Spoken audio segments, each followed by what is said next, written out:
Are you a businesswoman who is finding it challenging to get your ideas across and make a point? Welcome to Speakers Who Get Results with Elizabeth Bachman, a podcast dedicated to helping women get the visibility they want, whether making a speech or talking in a meeting. Every week, get valuable lessons from Elizabeth or learn from her roundtable conversations with experts and speakers on how to make a difference, not just a point. On to the show with your host, Elizabeth Bachman. Hello and welcome to Speakers Who Get Results. I'm Elizabeth Bachman, your host, and this is the podcast where we interview experts from around the world on topics such as presentation skills, leadership, and communication.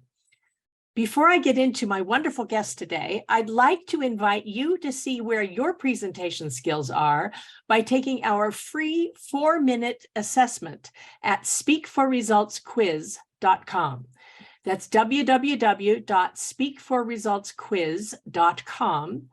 And that's where you can see where your presentation skills are strong and where perhaps a little bit of support could help you get the results that you need and the recognition that you deserve. My guest today is Cormac Walsh, and he is an Irishman. So if you like to listen to podcasts on double speed, you might want to listen at normal speed here because he's got an Irish accent. He's an Irishman who lives in Barcelona and has been known as a public speaker who happens to be gay. We're doing this for Pride Month. And he's also a teacher who teaches skills to young people so that they learn how to do public speaking early on before they build up all the adult objections that we all have. His official bio is, as an executive coach based in Barcelona, Cormac specializes in communication training, public speaking, English pronunciation skills for non-native presenters, and professional development. For over 15 years, he's trained thousands of people in the corporate world and in top business schools on how to improve and hone all aspects of their communication skills. Cormac is also the deputy director of the Anne Sullivan International School, a private school close to Barcelona. He's also a TEDx speaker and trainer, an entrepreneur, and a former national director of Toastmasters in Spain. As the co-founder of Educate to Communicate, Cormac believes that communication skills can radically change the lives of all of us, and that younger people should begin learning these skills early. He has lived and worked, taught and trained in Ireland, the US, the United Kingdom, Venezuela, Costa Rica, and Spain. We had a delightful conversation. It didn't go anywhere that I expected it to go, but it was really fun. So I know you'll have fun with the interview. Here comes Cormac Walsh. Cormac Walsh, welcome to Speakers Who Get Results. Thank you very much, Elizabeth. It's a pleasure to be here. Well, I'm glad to have you. We met through a friend, and I'm talking to you in Barcelona. I'm in Austria as we record this. Isn't it cool with modern technology? We can do this. I love it. So that's fantastic. Yes. Before I get into the questions I have about you, for you and about you, who would be your dream interview? If you could interview someone who would normally be out of reach, who would it be? What would you ask them? And who should be listening? Well, this might end up being a bit of a stereotype, but she's somebody that I have loved for my entire life. A lot of it comes down to her personality, but again, a lot of it comes down to her work and what she's done and the support she's given to the gay community. And I watch her now from afar, and she's done so much for the environment. So if I could interview anybody, my dream interview would be Bette Midler. Bette Midler, the actress and singer. I think she has an incredible personality. I mean, obviously, outside of the talent as a singer, as a performer, I think how she herself connects with people. And when you listen to her story about how she came through the ranks and how she got to the top of her field, and then she's been such an ally for the LGBT community. And then when I've read about her recent work where she's in New York and she's doing a lot for the green spaces and for the city. I think that her life story, I think she's an incredibly intelligent woman. I think she'd be a lot of fun to be around. So if I had to choose anyone, I would choose her. I think she's an inspiration. And what would you ask her? I'd like to ask her, one of the things that I love about her is that she has just consistently, from my point of view, broken the mold. She didn't just get herself in a box as a singer. She's an incredible actress. She's not just been a comedian. She's also done serious acting. She's gone out and she has been an activist. So just to ask her what drives her forward would be wonderful, because I think for a lot of us, and you don't have to be from the LGBT community, but for a lot of us in life, it's very easy to get stuck. It's very easy to get into a rut. It's very easy to have an idea to do something, but not actually find the time or the space or the drive to do it. So I would be fascinated to know what drives her forward, because she seems to be such an unstoppable force of nature. And also know, does she have, I mean, clearly she must, she's human. Does she have bad days where she still has to get herself out of the bed and do what she has committed to do? And how does she do that? I think that would be an inspiring lesson for all of us. I think that would be wonderful. I know that so many performers, having spent 30 years doing that, so many performers are out and loud and fun when they are when they're on stage or in front of the camera, and then they are introverts when they go home. I can absolutely identify with that, because when I'm on a stage, if I'm giving speeches or I'm being an MC, I feel that I can lock into a part of myself that I can project and that the audience are going to respond very well to. But off stage, I'm absolutely an introvert, and I control situations much better when I know what's expected of me. So if I'm going into a busy room or I have to work a room, I can do that very easily. If that comes as a surprise, it's a much harder gear shift to actually be able to do that.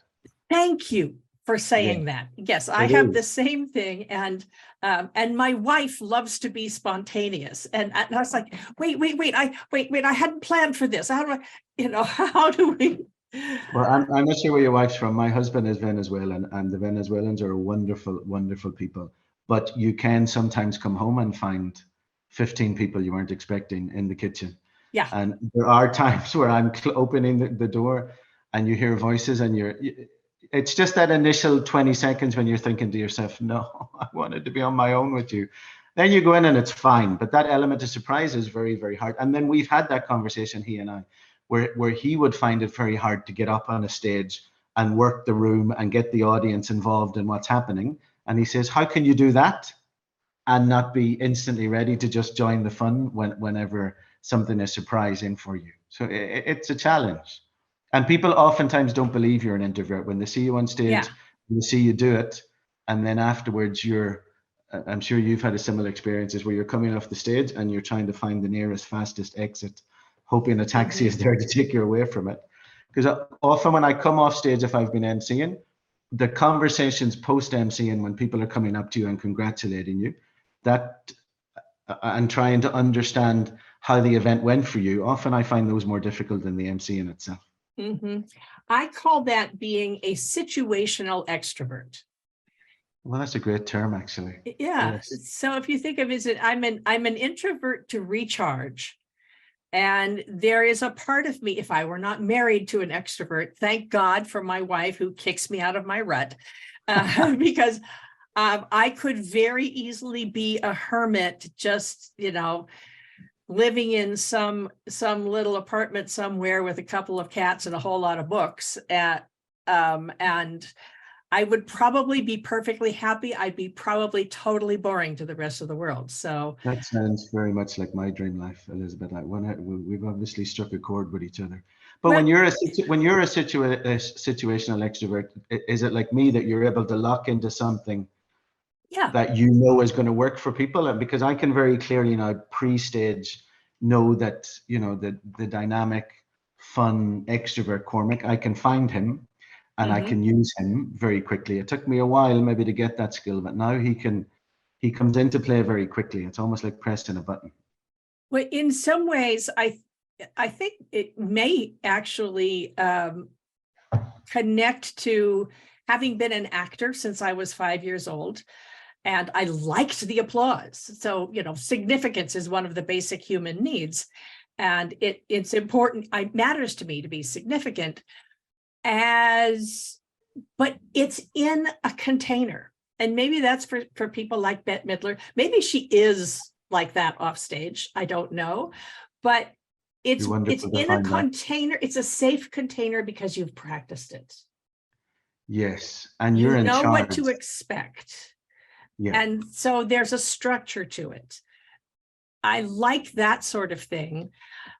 And I also recognize there are people who get bored to tears if they don't have variety in their lives, and learning about personality types was a huge revelation to me. It was like, oh, okay, and also in terms of how you present yourself.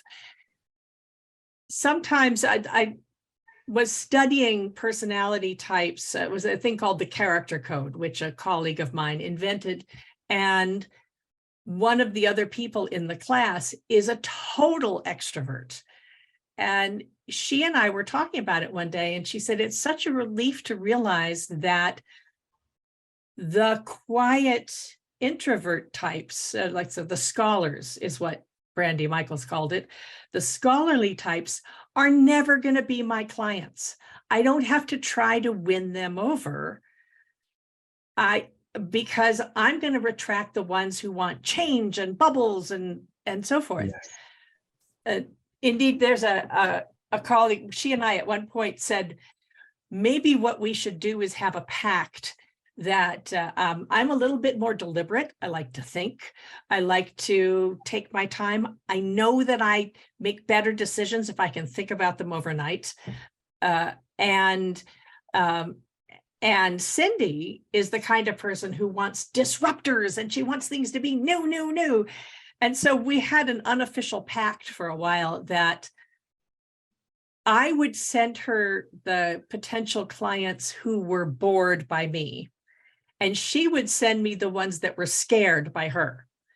Well, that sounds like a great deal for everybody involved. Yeah, right? Yeah.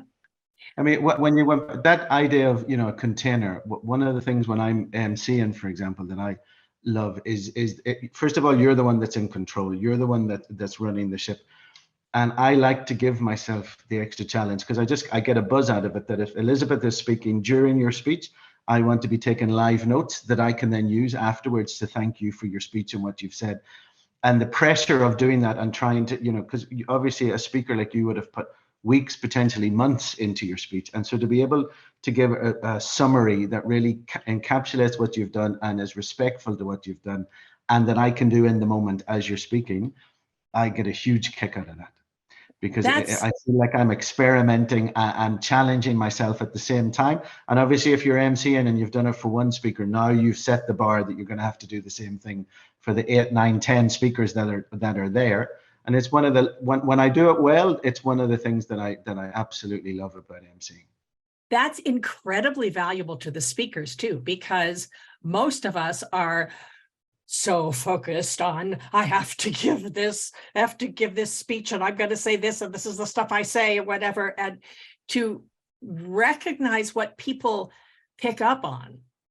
I may be in presentation mode, but I'm not totally connected to the earth. So I have to build in places where I ask people questions and make myself slow down and ask questions, because otherwise the adrenaline will have me running on, blah, blah, blah, blah, blah, blah, blah, blah.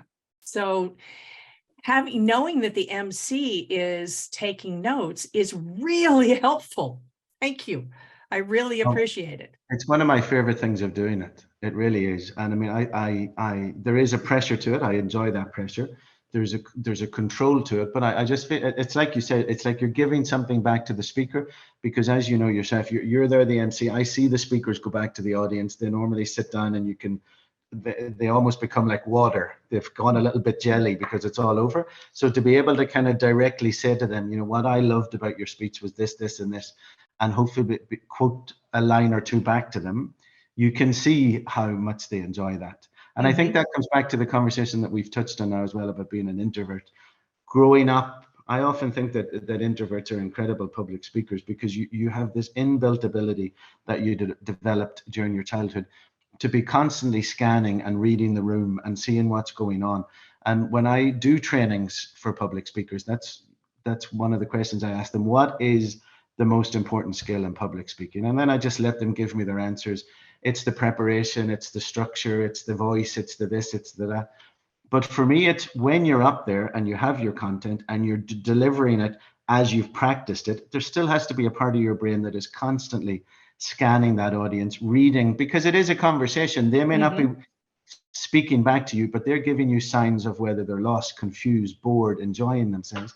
And if you can read that as it's happening, you're getting a huge amount of information about whether your speech is working or not. And I have worked with extroverts who found that a very difficult skill to learn. They're up there, they're enjoying it, it's in the moment, it's going great. And then you work with introverts who have much harder time getting up there, but that skill of reading the room and knowing what's happening comes to them much, much easier. And let me just make one point for any of our listeners that I had to learn the hard way. If somebody is listening to you and frowning, it might not be that they're having a bad time. It might be that they're concentrating. That one took me a long time to learn. And then I would focus on the person who was frowning and do my best to win them back. And all the voices in my head would say, oh, no, Shannon hates this part. And I would lose track of the rest of the room because I was focused on the person who was frowning. Until somebody said it to me. They said, are you mad at me? I said, what? No, why? Of course, because you're sitting over there scowling. And I said, oh, no, I was just thinking. So that's also, I've had a long time to learn that one. Yeah, and I've had a similar situation teaching people, if people in the audience happen to be whispering to each other, yes, you can take that they're not interested and they don't. But it could be that they're trying to confirm with each other what you've just said. It could be that you've struck a chord and they're saying to each other, yeah, that's absolutely right. And being able to see the nuance between that. And like you said, not just see a frown as a scowl, but maybe it's a concentration, not seeing a conversation as a sign that they're bored and they've gone somewhere else. But it could be that they're verifying your content and actually enjoying you. And reading that room at that kind of level is an incredible skill. And I have seen people be excellent at content, excellent at delivery, and 3 or 4, 5 minutes into the speech, they're the only person in the room that hasn't figured out that the speech isn't working. And that's because they're not reading the room. Rule number 1 is know your audience. Make it about them. Rule number 1 is know your audience. I think rule number 2 should be know your audience as you are giving your speech. Very good point. You've prepared that speech you've done, but there could be something about the day and it could be a variety of things that it just isn't working. And there's always the opportunity, and it's frightening and it's scary to go off piece, but there's always the opportunity to get it back and bring them back in with you. But the worst thing you can do is not notice it. The second worst thing you can do is notice it, but ignore it. If there's something going on in the room, you're the person up there. You're the person in control. You're the person that's going to have to bring it back onto your territory. And I've had conversations with people where they're telling me, listen, I have enough to be doing. Now you've come at me with all of this body language, voice projecting stuff. Now you're telling me that on top of that, I have to be some sort of a RoboCop scanning the room. And it is frightening and it is scary and it's hard, but it's a skill. I think public speaking in general is a skill. It's not a talent. You break it down into its component elements. One of the things I always do, I'm sure you do the same with anybody else, with anybody I'm training, is very quick strength, weakness analysis. If you're somebody that is strong in these areas, weaker in these areas, then let's start focusing on the things where you need that extra bit of support. And we can get you to the point where you're comfortable with being up there. Also, I have to say that I have worked with a lot of adults. Recently, I've been doing a lot of work with teenagers, and they get that sense of a skill much faster. The teenagers do. Well, they do, because they don't tend to have that preconceived notion that this is a gift that I'm born with and that I happen to have, and lucky me. When you tell them, if you can drive, use technology, start to cook, do any of those things, that's the same concept. as you being able to speak in public, because they're not coming with those preconceived notions. Because also, I think a lot of adults, we've been in the room with the people who naturally speak well, who take the opportunities, who happen to be extroverts, and little by little we allow those people to move forward and move upwards in the organizations. The teenagers are much quicker to say, well, if you're telling me this is a skill, how do we break it down? And how do I practice? And how do I? So they jump on it much quicker, and they make remarkable progress. I think also this makes me think of, so a lot of the work I do is with people who are presenting within an organization, where you do presentations all the time. You do presentations in meetings. The same principles apply. Absolutely. The same principles apply, whether you're on a stage or if you're making a presentation to your team or to upper management. This is why I call it presentation skills and not public speaking skills. Although if you're trying to move up in the organization and establish yourself as a thought leader, you do have to be speaking outside the organization. That's absolutely true. But even inside the organization, I do work every autumn with the ESA Business School, and we train the MBA students to speak in public, do presentation skills. And one of the first exercises I always do with them, that we work in small groups of 9 to 10 people, is to give somebody the opportunity to volunteer to speak on behalf of the group, because those are working groups that stay together for 2 years. And someone will always volunteer, as a lot of other people will immediately look at the table and hope you're not going to pick them. And once that person has volunteered and done it, that's when I tell everybody else in the room, saying, you understand that if I was a CEO, if I was a boss, the fact that Elizabeth put her hand up and stood up and did it and did a pretty okay job, the next time I'm in a rush, I'm going to come in and go, Elizabeth, I need you tomorrow for such and such. And the rest of you are going to be sitting here going, why was Elizabeth, how come it's always Elizabeth? Why was she chosen? So there's a huge element of giving your power away if you're public speaking and presentation skills, because the person, and the other thing is the person who is initially comfortable, who then gets continued practice, inevitably gets better. And so it becomes a self-fulfilling prophecy, while the people who hung back and didn't take that step then see people get promoted and get wonderful opportunities that they could equally have had, but the barrier was there in the beginning. And this is another thing that I like to talk about is how you make yourself visible and show your value. And since in an organization you are presenting all the time, as a manager, it's incumbent on you to call on the people who aren't, on the introverts. But maybe, as you and I were saying, we like the structure in the plan. Maybe you give the introvert a little warning and say, I'd like you to speak next time. We haven't heard from Cormac today, something like that, because otherwise the extroverts, it sort of builds on itself. So the extroverts will wind up taking all the oxygen in the room if you let them. Yes, absolutely. Extroverts as well, let's be clear about that, but it is true that they can take over and not always do a wonderful job. I mean, the very fact that you're up there and you're doing it is great, but that's not necessarily to say that you're going to be doing it well. It took me a while through the business school and through working with introverts to try to, as you just said, get that conversation in a way that they would respond to very quickly, because you can do it in lots of different ways and talk about, look, Cormac, I see you're quite shy, or this, and in some ways you're kind of reinforcing the image they have of themselves. What it came to me one day, and it has worked for me very well since. Listen, you have your own power, you have your own voice, and not taking this opportunity, which is scary and frightening, and everything that you can make the big list of reasons why you don't do it, but you're giving your power away. And I think once people see it like that and think, well, actually, that's very true, coupled with, and it's a skill, and I'm your manager, and I'm going to help you learn it, then I think you can. It's a completely different conversation, and it does happen all the time when people come in and say, right, Elizabeth, that's enough. I'm sick of you now hiding behind.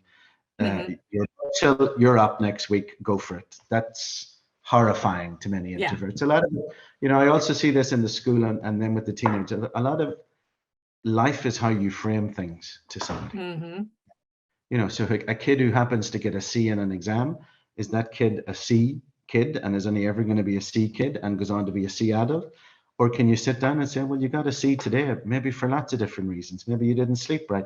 Maybe you were stressed. Maybe something happened. Maybe you didn't study the right part, but that's for today.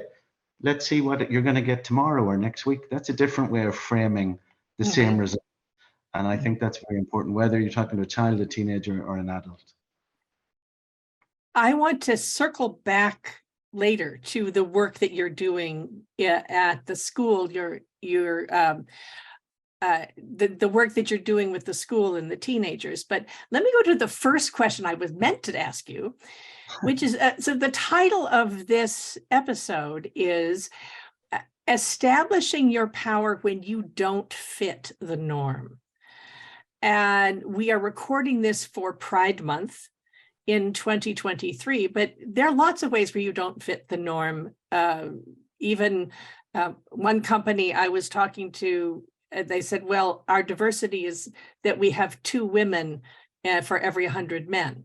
But, they'd never heard of diversity, including people of color. That's, was not in their universe at all. Next level.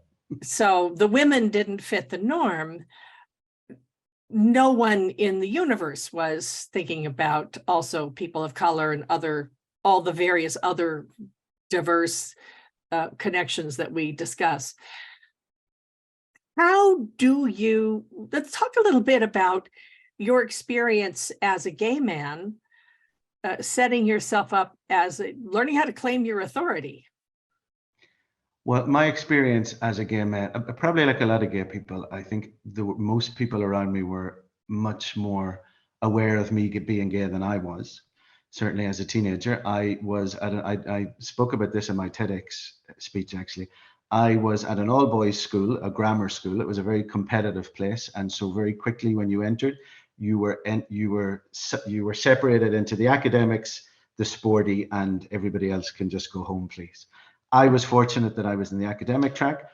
Once I got to the end of my schooling, it was my final year at school, I was chosen to be the head boy of the school, the student representative head for boy, the school. The super representative. Okay. That's what it was called. So I was first among the students, and the sports team happened to win a very important football match, and I was asked to speak in front of that and to say a few words to welcome them home. And so I walked out in front of almost 1,000 people. This was an 800-boy school, plus staff, plus some parents. And what country were you in at this point? This is Northern Ireland. So This is Northern Ireland during the Troubles, which was a very conservative, very, very closed down place. And so I came out to give this speech. I was studying Irish at the time. So I decided that because I wasn't sporty, knew nothing about football, I've suddenly been put into this position where I was told, out you go, there's 1,000 people waiting for you. Zero preparation. We didn't have public speaking training, nothing. So I thought at the time, that wouldn't it be a great idea if I could say something in Irish, and that might get me out of this. Irish, is that what we call Gaelic? Irish is Gaelic, exactly. Yes, thank you, okay. And so I said, and I'll say it again, some of your listeners might understand me when I say it. So I began my speech saying, Níla couple of fuckalagam, which in Irish means I only have a few words to say. But obviously the word fuckle in Irish, you can imagine, sounds very like a word in English. And Elizabeth, 1,000 people began to laugh in my face. 1,000, the entire school laughed in my place. I started to get cat calls. I had something written out on a piece of paper that I put down with trying not to cry in front of because I thought this is going to make it worse. Got my way through the lines I had, pretty much turned around and ran back into the school. One of my teachers, my history teacher, had looped on. He'd ran away from the audience, looped around to meet me, gave me this massive hug, which in Northern Ireland back in the day in a Catholic school didn't happen. And he said, "Congratulations, son, you've given the hardest speech you'll ever have to give." But it stayed with me. It stayed with me. And for weeks after, anytime I appeared in the corridor in the school, I got these cat calls. I got words thrown after me from the speech. And it stayed with me. And I thought, when the time comes, I would love to be able to learn, first of all, how to do that properly. And then try to give that back. So this is a long way of answering your question. I've experienced, I don't know if there's many speakers in the world that can say, yes, I had 1,000 people directly laugh and shout and whistle in my face at 18. That was when I felt I had zero authority as a gay man. As I then went through university and went through different facets of your life, I think I fell into the trap that we all try to fall into of adapting to the heteronormative world and being a version of what you think you imagine the a straight man heteronormative, be. like being what the world thinks a man should look like, a straight man should be. And then what happens is that you know, to maybe make an easy example for your listeners, if I think Obama is an incredible public speaker, which I do, if I try to just directly become a carbon copy of what Obama does, then I am and will always be a poor copy of Obama. If I can look at him and understand what he does, how he connects with the audience, and try to take that skill set and make it my own, then I become somebody who has been inspired by one of the best, learned from one of the best, but I've become my own person. So again, long way of saying, establishing your authority, again, difficult, frightening, not easy to do, is you becoming yourself and having the audience adapt to you and not you adapt to the audience. That's what it comes down to for me. What if you don't look like the norm? I mean, you're a white man, you look like the guy in power. So what if your outside looks different? Again, for me, it's the same thing in a way, because yes, okay, white middle-aged man who happens to be gay, you know, you can argue you're closer maybe to the power center than a lot of people might be. That's absolutely true. But again, if you look different and then you're trying not to look different, so you know you're in some way you're trying to dress like your audience, to act like your audience, to reduce aspects of yourself so that you're becoming more and more accepted by your audience. Ultimately, it is a false trap, because they may accept you for that part of the speech. But what people really lock into and people accept in the end is people that are genuinely themselves. And getting up there, looking different, sounding different, being different, having a different background, having a different message, all of those things make you exposed, they make you vulnerable. When I do work with people about presentation skills and public speaking, people have lots of fear. What happens if I blank? What happens if I forget? What happens if the speech goes wrong? What happens? But the base fear is what happens if people judge me negatively. That's the base fear. And if you get trapped into that fear, then you're carrying this enormous emotional baggage before you even get up on the stage. And there's so many ways that you can be judged negatively. And if you're falling into this trap that I have to do these certain things to fit in, then the fact that you could be judged negatively just gets exponentially bigger, and much bigger than if you just go up there as yourself. Very difficult thing to do. I get that. I'm not making it sound that that's easy.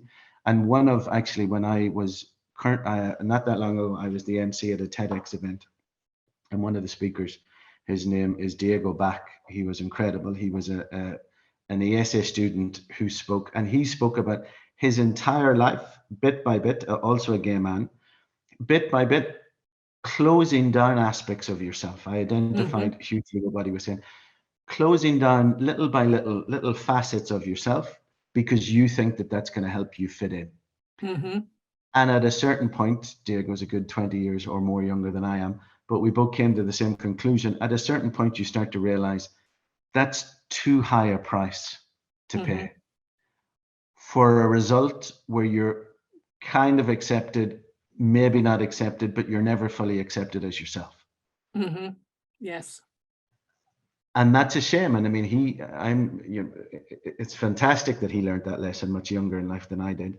It's a lesson that I try now to bring and drive home with the teenagers, that the more you try to become somebody else, the more facets of yourself that you choose to shut down to try to fit in, at a certain point, the sacrifice isn't worth it. And it starts to have a deep emotional toll on you as a person.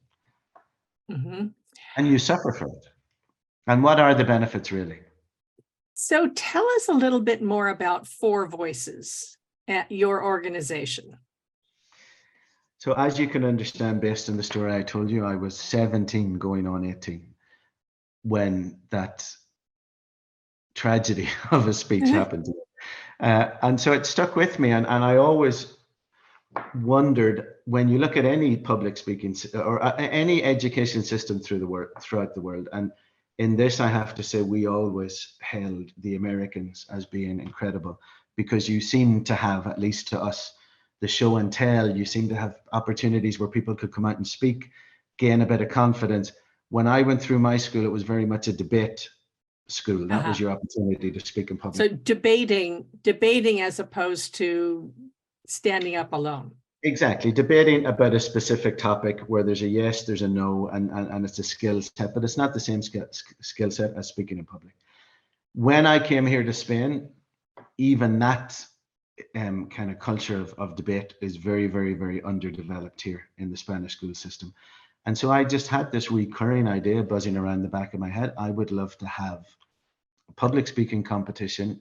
I'd love to have it in English, not because English is better than Spanish, but English, whether people like it or not, is the global passport to go wherever you want to do. So I'm not looking for kids that can give me a speech in perfect English, but I'm looking for kids that then can use that as a way to inspire themselves to further learning and then open their horizons wherever they want to go. I was very fortunate in that a contact that I'd had previously, her name is Carrie Frias. She's a journalist. She worked extensively with the BBC, and she found me again on LinkedIn. We had been in an event almost 8 years ago. She saw that I put an update about the school I'm currently in. She contacted me to say, oh, congratulations about your school. We got back in touch. I told her about this idea that I had. She loved it. And then we put together a working team with 3 other ladies. And this year in Barcelona, we have celebrated our second edition of the contest. I am now actively working to bring that contest back to Belfast.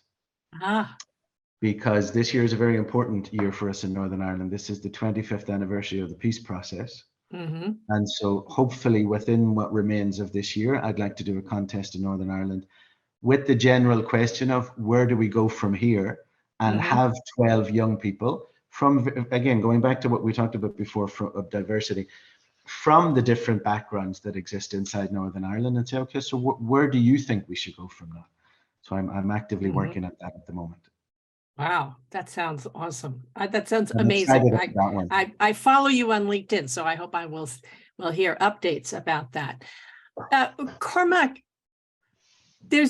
I think that really I've looked at my listens, and you've been talking about overcoming self-doubt and how destructive self-censorship is, and that public speaking, public speaking while gay is like public speaking while anything else. I mean, you stand up there, you show who you are, you talk about what you have to talk about, and it shouldn't matter who you love or what color your skin is or any of that. Yes, and a good leveler for me was the understanding that, because for any of us, like you said, anybody on the list that you've just described, or your normal, regular, heterosexual white person, any of us stepping out from the crowd and going up there on your own, vulnerable and exposed, it's a real leveler for everybody. Everybody gets nervous. Everybody has a bad time up there. Everybody can spend sleepless nights wondering about what impression that they're going to give. And so when you know that, yes, and you can argue back and forth, yes, they may have a natural advantage. The audience may be more receptive. There is the ability to connect on a heteronormative level, absolutely. But they're still up there on their own. They're still up there nervous. They're still up there trying to give a great impression of themselves. And most importantly, they're being themselves.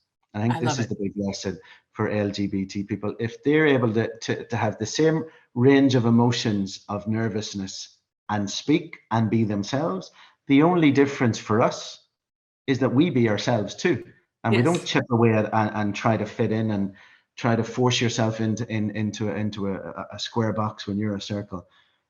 Because that's the only thing that's different. And the one thing, you know this through your experience, Elizabeth, as a performer, as a director, as a presentation, as a public speaker, the one thing that any audience will always prize above anything else is a genuine speaker. Yes. Someone that they can think that person is being themselves. I may not agree with them. I may not even like them. They may be a threat to me, but I can see that they're being themselves, that's always the biggest connector between an audience and a speaker. We were talking about being funny. Yes. And how it feels like you see people and you just think they were born funny, but it's not actually the case. Tell us what you learned from your father, from watching your father.